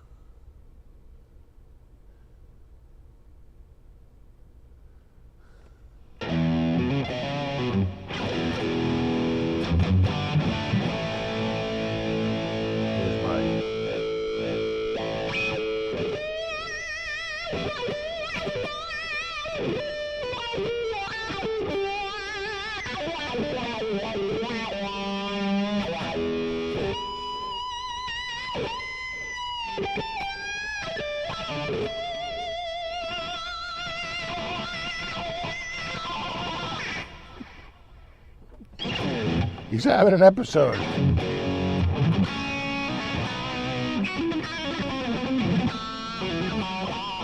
.31. Oh my God, I would kill for that.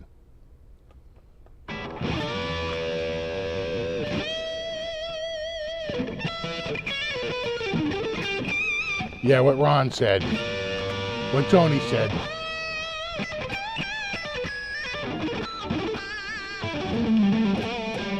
Can't even imagine a dew point of 7 in Michigan outside of the winter. Yeah, that's the only time you're going to get it is in the winter, because in the summer it's more like 70, 72 than 7. Unless that's Celsius.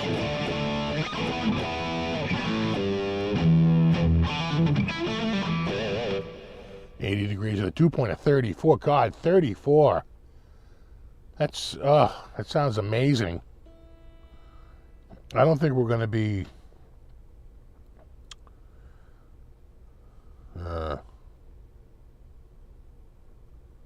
yeah, dew point right now is 63, which is sticky. Tomorrow they say it's going to drop into the 50s, back up to 60. Yeah. And then maybe Monday, it'll drop into the low 50s for a little bit. And Tuesday, back up to 60. Yeah. And then where's it going? Yeah, and then Thursday, dew point 60, dew point 60. Dew point 57. Now it's getting down. No, dew point 57 on by Friday. Again, it's sticking around. If you want it to be dry, it's going to be more like 37, or at least 47.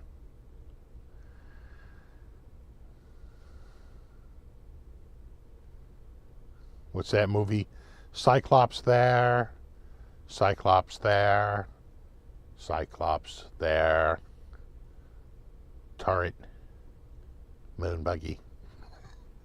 Oh my gosh. Surveillance does. I hate those. It's such a great movie. I'm just not seeing it. I'm not seeing results.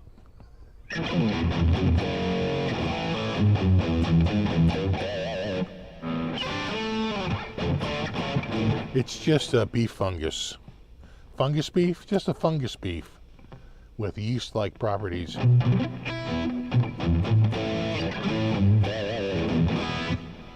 Dew point is 52. Yeah, you're probably 52 year-round in Southern Cali.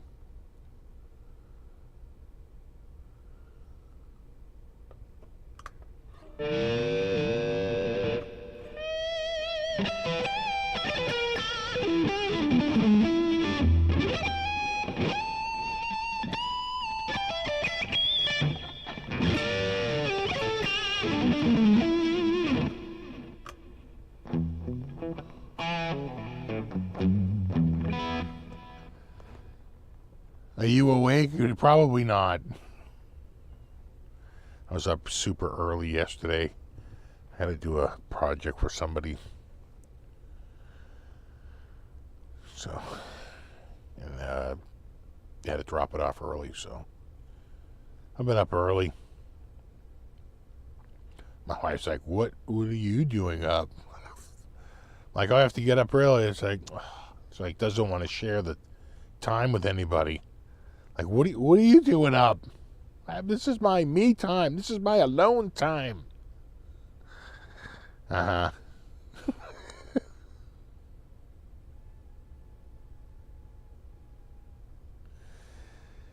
Yeah, no, we were talking about that earlier. They changed the headstock to the Explorer headstock instead of the Firebird. Yeah. No, it was an 81 Gibson Victory. I remember trying it brand new, and it was red. And I remember that guitar playing nice and being like, this is actually really nice. And I was like, no, you're here to get a Strat. Stop it. Just walk out with the Strat. You're going to be pissed if you get talked into another guitar. I did leave with the Strat.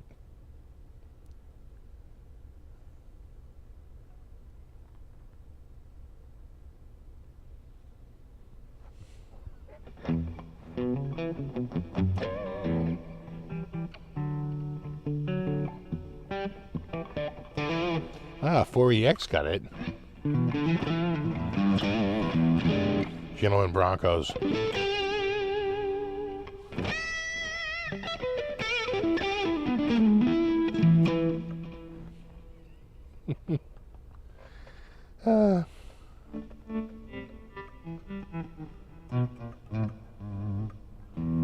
Yeah, who made it's the guy who did Napoleon Dynamite. It's the same director. It's a weird. Here's the problem. The best thing in the movie are these scenes by Sam Rockwell as like a futuristic something. It's hard to really know. It's a little convoluted. And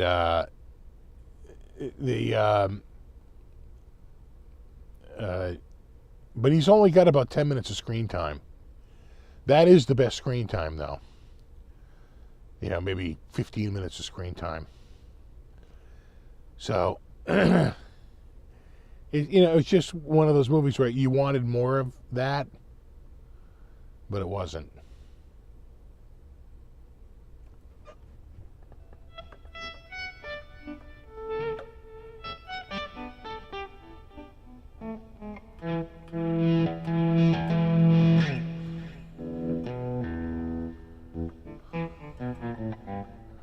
So I compiled all the cutaway scenes for YouTube. It's the best part of the movie. And there's some things, right? So the movie, the cutaway scenes are from like this terrible movie that was made about a book. And there's a couple of things. One, when they're shooting the moon buggy, the dude seems to almost crash the moon buggy. It's one of those things where, everything is really poorly done, right? It's a really like B-grade movie. And then at least the movie in the movie, right? It's a movie in a movie. There's one scene where they have these like I don't know, kind of like a moon buggy sort of thing, and there's a guy in the back with a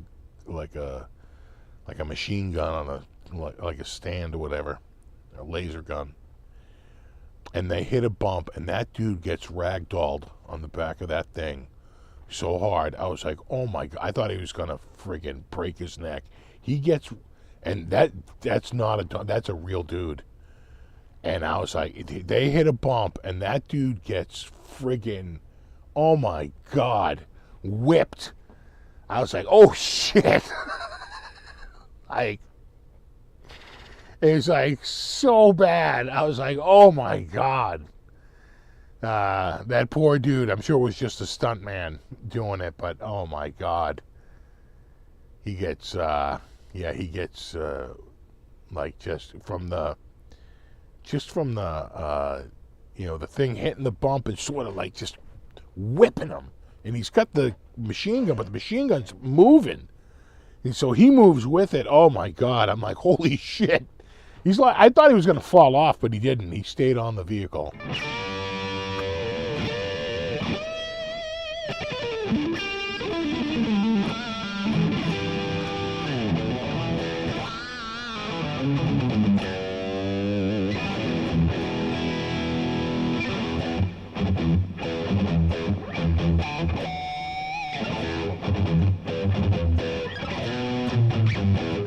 With CGI these days, I guess stuntmen are out of work.